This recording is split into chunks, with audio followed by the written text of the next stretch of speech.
Doesn't get it. But isn't the strongest lead we have the adeptiless rite of parting that we're organizing? No idea where Zhongli's gone. Let's ask for him at Wangshen Funeral Parlor.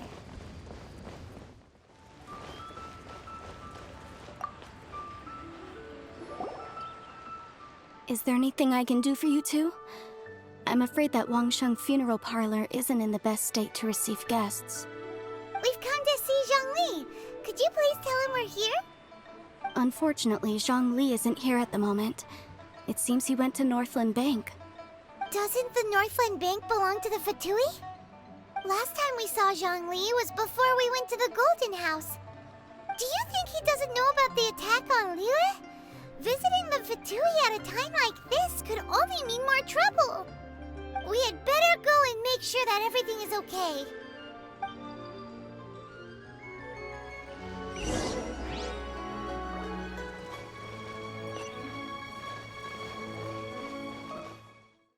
You call this cooperation between Harbingers? Cooperation involves communication, you know. Don't take it to heart, child. Besides, aren't you happy that you got to skip the formalities and bring chaos to the land? I'm sure you must have enjoyed that. Oh, it seems that some of your friends have arrived. Hey, it's Zhongli and Child. And you! You're also one of the Harbingers? It's you two. I believe we've met once before. In the city of Bards, was it? I'm glad you still remember my name. Ah, right. I imagine that it must have been rather hard to forget watching helplessly as something precious was snatched away from your friend. Well, if it isn't you two. This is our first time seeing each other since Liyue was nearly wiped off the map. This is certainly a bit awkward, wouldn't you say? Paimon knew that we should never have trusted a Fatui Harbinger. Oh, now don't say that. Sure, I may have misled you, but I never had anything against you personally. Besides, I thought we were getting along quite well together, didn't you? Except for that little tussle we had at the end. Nothing personal. We just have different views, that's all. Of course, you may very well hold this against me, but that's up to you. The real deceivers here are Senora and Zhongli. Curse them for leading me on. So actually, I think... Stop wasting time, child. There'll be plenty of time to chat once I'm through here. You remember the agreement, Morax. Now, if you would be so kind. The Gnosis, please. What in the world are you talking about? The contract is fulfilled. That which thou seeketh is now bestowed unto thee. For my promise is solid as stone.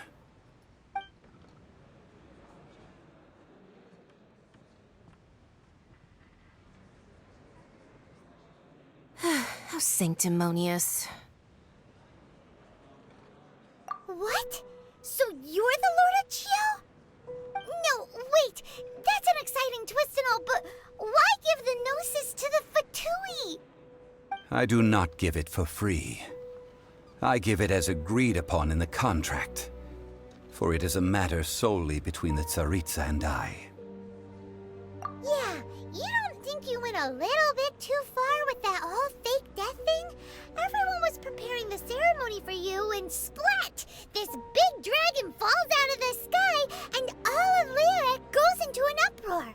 Talk about a disaster. Gathering all the forces that had been bubbling behind the scenes, and then stirring them together in a pot that was bound to boil over. That's what he wanted to see, am I right? Wait, What? Perhaps it's best that I explain. As you know, I've dwelt upon this world for more than 6,000 years. I witnessed the founding of Liyue, together with the Adepti 3,700 years ago. Even boulders that can withstand whirlpools will erode with the passing of time. I kept convincing myself that cracks had not begun to form, and that the end of my time had not yet come. Until one drizzly day, as I was strolling along the harbor, I heard a merchant tell one of his workers, "You finished your duties. Go ahead and call it a day." I stood motionless among the crowds, asking myself, have I already finished my duties? Oh, Zhongli. But as I began to consider relinquishing my divine role, I soon discovered that many reasons still remained to not hastily depart. Was Liyue, the city I had dwelt in for so long, already prepared to enter its next age? I decided that a test was needed in order to reveal the answer. So I feigned my own death, and gathered the cast of Child, the Adepti, and the Liyue Qixing to play their roles together on the stage that was Liyue. Indeed I was. The gnosis which I had kept for so many years suddenly seemed to have lost its meaning. That's right, which is why I continued to safeguard the gnosis until now. So you mean that if the chaos ever reached the point of no return, you would simply appear and use your divine powers to bring Liyue back under control? Of course, and it would have been all too easy for him too. Just as a child quickly matures after losing their parents, so has Liyue matured when faced with the death of its deity. I was pleasantly surprised with the finale of the show that you all put on. Why, you even deserved an encore. The Adepti deserve the greatest applause, considering their years of seclusion. They hardly recognized the city, yet faced with such a crisis, they exerted the greatest amount of restraint. Not only did they manage to cooperate with the Qixing, but in the end, they even tried to understand the heart of the people. And hats off to the emissary dispatched by the Cryo-Archon to fulfill our contract, Signora. She managed to keep everything she knew in strict confidence, far from the eavesdropping ears of her colleague Child, just as I had requested. All the while, I carried on as Zhongli, and fulfilled the traditions of Liyue in this mortal form. Thank you for walking that path with me, Traveler. These things were all a part of my script. The only unforeseen plot twist was the conduct of the Liyue Qixing. I had expected them to do no more than the Adepti, to come to the defense of Liyue. But when all was said and done, they seized the opportunity to supplant Liyue's divine protectors, and used the subsequent power vacuum left by my death to quickly gain complete control of Liyue. Huh? That doesn't sound good at all. On the contrary, I think it is excellent. I had always feared that it was too soon for them to take over from me. And it was also that which I longed for the most. As such, this is the best parting gift anyone could have given this god of old. Hey, what about me? Doesn't anyone feel the least bit of remorse for deceiving me? You've practically kept me in the dark. I think that thanks would be more appropriate. You certainly played no small part in all of this, wreaking havoc and turning the city upside down. The Lord of Xiao ought to thank you for your performance, if anything. If you hadn't created the pressure of a battle between mortals, Adepti, and a god, the lump of coal resting in the hands of the Geo-Archon, Liyue would never have been able to become a dazzling diamond of a city. Huh? Just whose side are you on, mocking me like that? Are you itching for a fight? Be that as it may, you've come out of this as the hero of Liyue. I, on the other hand, will be forever prescribed as a disturber of the peace, no? Well then, with the Gnosis in my possession, I have no use for such idle chatter. We should return to Zapoljarny Palace and seek an audience with Her Majesty, the Tsaritsa. Come, child.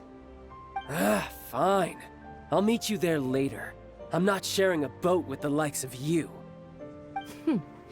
Do as you wish.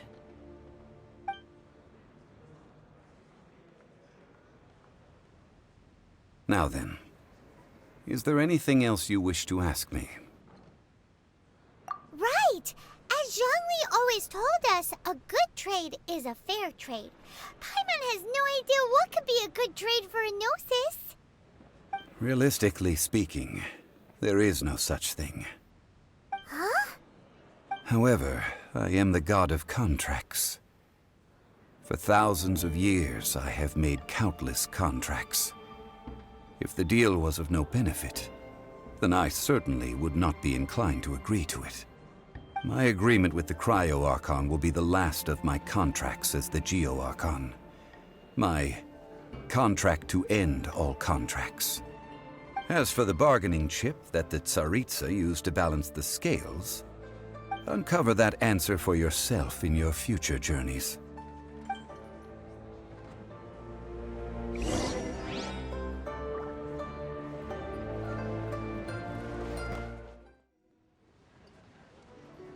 Today's the day of the rite of parting.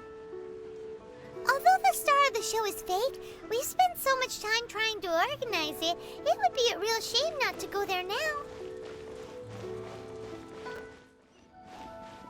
Oh, well, since we're going through with this rite of parting, I guess it means that those rumors hit the nail on the head.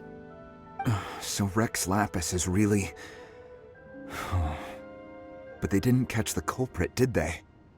Oh, come on. Do you think that the assassin could have been a normal person? You know what I think.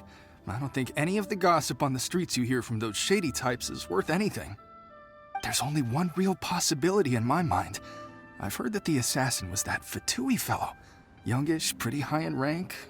I think they called him Child. The Fatui? They certainly are very suspicious. Who knows what those greedy, crooked folks... Shh! Lower your voice. If the Fatui catch you in their sights, Rex Lapis won't be around to protect you this time.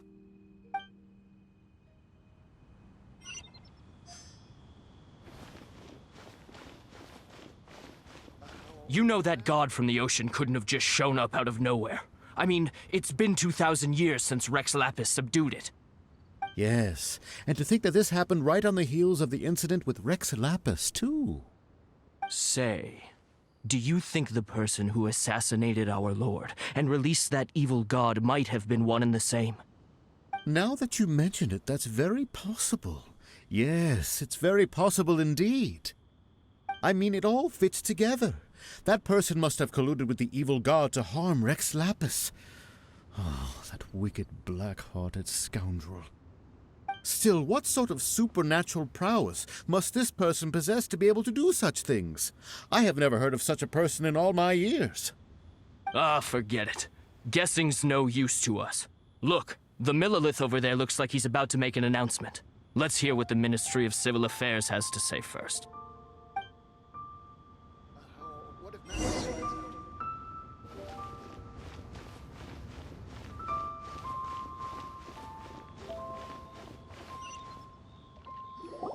Hear ye all!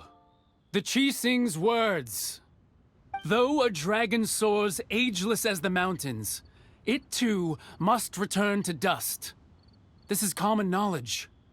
Gods and Adepti live glorious lives, but both light and shadow have their season. So too must they face divinely appointed trials. Rumors and hearsay abound on the streets that Rex Lapis was murdered. Now, let the truth be revealed. Having been thwarted in his trial, Rex Lapis's soul has recouped the celestial heights. He beseeches the people of Liyue to grieve not and to let not their hearts be saddened. Nor are they to believe street-born rumors or indulge in baseless speculation.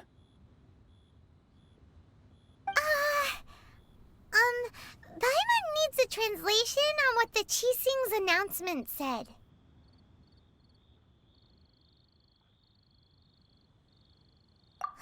So that's how they're spinning it. Something feels off. Why would they suddenly give up looking for the murderer? Not to mention how this excuse sounds like something they just made up on the spot. Could the Qixing already have known that Rex Lapis wasn't dead? But Zhongli said that neither they nor the Adepti knew anything. Did Zhongli tell them in secret after his gnosis changed hands? Exactly, right? Ooh, seems like the rite of parting has been going on for a while now. Let's go have a look.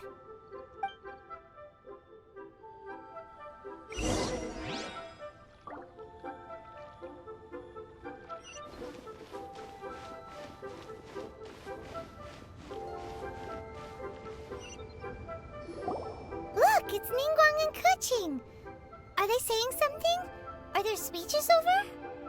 As said previously, Rex Lapis's soul returning to the heavens is the end of the contract. And it is also the end of an era. 3,700 years of contracts burnt and reduced to ash. We, the people of Liyue, were indeed prosperous. But blinded by our prosperity, we forgot that time can be pitiless. The long, unending dream of our Archon walking among us. Now that we have awoken from our dream, we must learn to say farewell. Will you stand with us as we re-establish our contracts? As we build a new age of prosperity? So concludes the words of Her Eminence the Tianquan. Does Her Eminence the Yuheng have anything to add? Huh? Is she looking this way? Traveler. Yikes! She really is looking our way!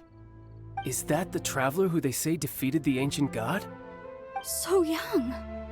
The Liyue Qixing always repay their debts. And as you have heard, our eyes see far and our reach is long. Name your price. You deserve that much. Whoa!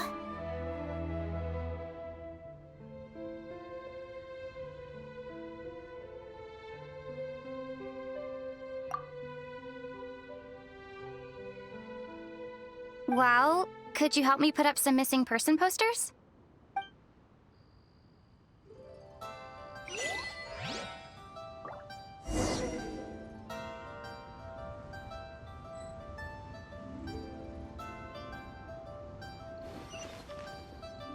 As for the mortals and Adepti of Liyue, what shape shall our relationship take from now on?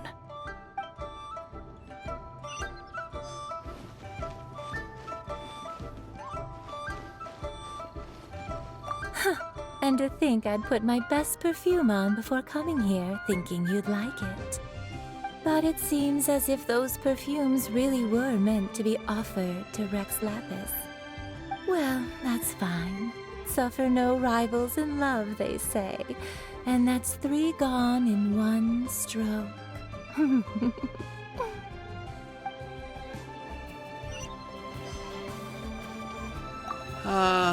Rex Lapis. Rex Lapis.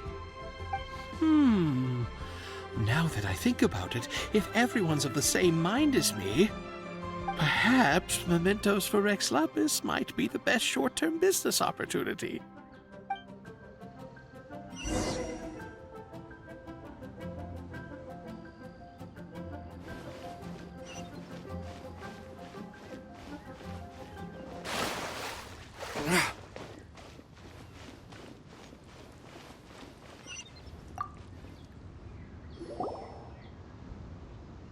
Hey, Zhongli! Look at this. Everyone in Liyue is caught up in their emotions, thinking that they'll never see Rex Lapis again. And here you are looking all relaxed. Why would I not feel more at ease after laying down the burden I have borne for 3,700 years? Right. If the two of you can spare the time, I should treat you to a meal at the Shinya kiosk. Ha! That sounds like big talk, Zhongli. Paimon might have believed you if you were treating us to some third-round knockout, but you'd have to pay out your nose just to stand inside Shinya kiosk. Are you sure you can afford it? You're right. I do lack the mora. But why would Morax lack mora? As the Rex Lapis Morax, I can easily create mora.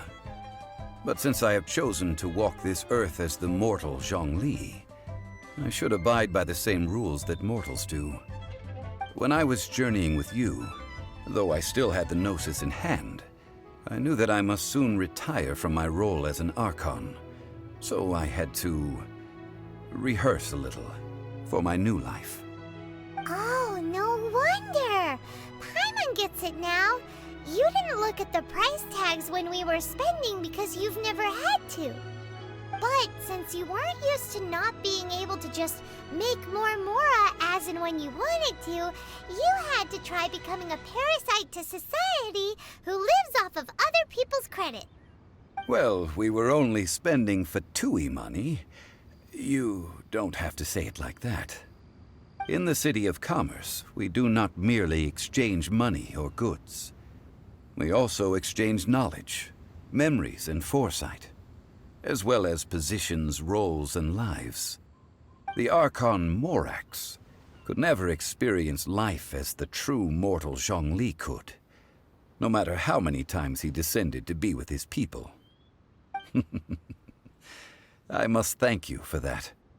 I will treasure the memories that I made as Zhongli, traveling the streets of Liyue with you.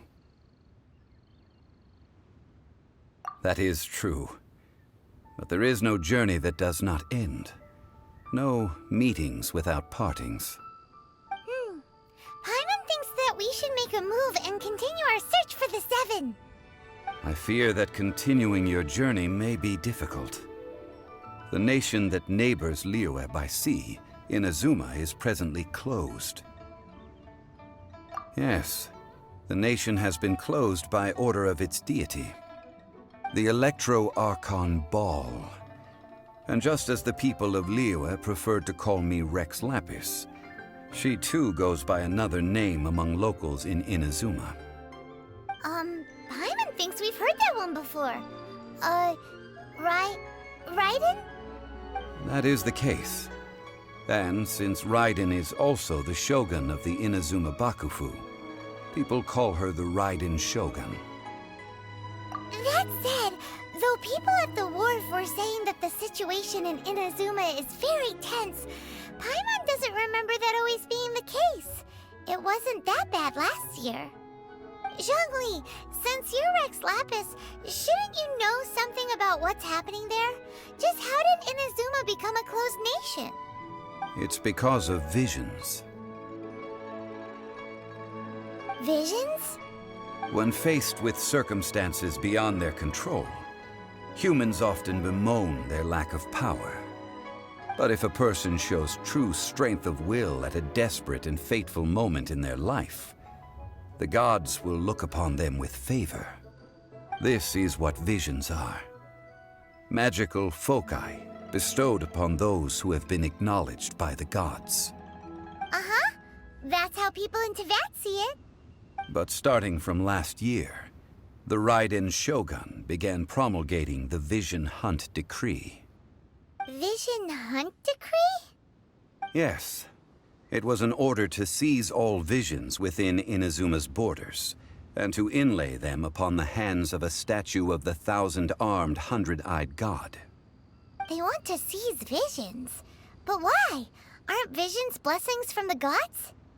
I should think that in the Raiden Shogun's eyes, it is precisely because they are divine blessings that they should be under the sole dominion of divinity. Whoa, that's harsh. The Animo Archon is the god of freedom, and the Geo Archon is the god of contracts. For her part, the Raiden Shogun is the god of eternity. It seems as though she has finally decided to eliminate any unstable elements that could pose a threat to her eternal realm. The fact that even I, the oldest of the seven, have now passed away, will only strengthen her resolve to pursue eternity. Knowing her, she must have again quoted that adage she is most fond of when proclaiming that decree to her people. 7 ideals for 7 gods, and of these, eternity is nearest unto heaven. All right then. Was there anything else you wish to know? Ah, that was a good one. Failing a divine trial. How they came up with that excuse, I will never know. That said, the reason why the Qixing were so eager to resolve the incident and stop pursuing the culprit was indeed because they received news in secret that Rex Lapis was not dead. I hinted as much to the Adepti as well. How did I accomplish that, you ask? Have you ever heard of this particularly convenient Adepti art known as gifting dreams and visions? All right then. Was there anything else you wish to know? Yeah, about that. Before the Qixing made their announcement, we listened to a lot of people talking on the way. Most of them put the blame for everything on Child. These are indeed false accusations. But it remains undeniably true that Child did send people to the Jade Chamber to prevent the Adepti and the Qixing from defeating the ancient god. I've heard that Ningguang is busy milking that for all it's worth on the foreign relations front at the moment, browbeating the envoys of the Fatui. Ha! Those poor Snezhnayan diplomats. If it were not for Child's exalted position as a harbinger, I'm certain that they would have shifted all the blame to him and called for his dismissal by now. All right then. Was there anything else you wish to know? The time of the Adepti has long passed. If even the Liyue Qixing don't want to face that truth, then what future is there for Liyue? Kuching is absolutely right in saying this.